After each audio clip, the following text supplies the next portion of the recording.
સુરતના સરથાણા વિસ્તારમાં પોલીસે નકલી બ્રાન્ડેડ સાબુ બનાવવાના ગોરખધંધાનો પર્દાફાશ કરી નાખ્યો છે।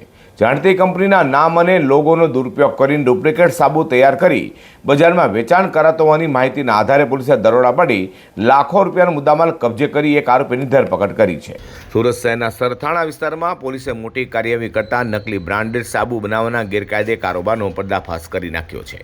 કંપનીના અધિકૃત પ્રતિનિધિની ફરિયાદના આધારે પોલીસે તપાસ હાથ ધરી હતી।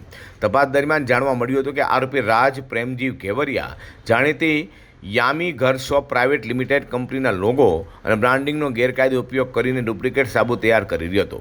પોલીસે દરોડા દરમિયાન મોટી સંખ્યામાં તૈયાર નકલી સાબુ, વિવિધ કંપનીઓના ખાલી રેપર, બ્રાન્ડેડ સ્ટીકરો, પેકિંગ મટીરિયલ તેમજ સાબુ બનાવવાના સાધનો કબજે કર્યા હતા। દરોડામાં અંદાજે 6,67,000 રૂપિયાથી વધુ કિંમતનો મુદ્દામાલ જપ્ત કરવામાં આવ્યો છે। આરોપી ગ્રાહકોને અસલી બ્રાન્ડના નામે નકલી પ્રોડક્ટ વેચી આર્થિક લાભ મેળવતો હોવાનું પણ સામે આવ્યું છે। હાલ પોલીસે આરોપીની ધરપકડ કરીને તેની સામે ગુનો નોંધ્યો છે અને નકલી માલ ક્યાં ક્યાં સપ્લાય કરવામાં આવતો હતો તેમજ આ રેકેટમાં અન્ય કોઈ વ્યક્તિ સંડોવાયેલી છે કે નહીં તે દિશામાં વધુ તપાસ શરૂ કરી છે।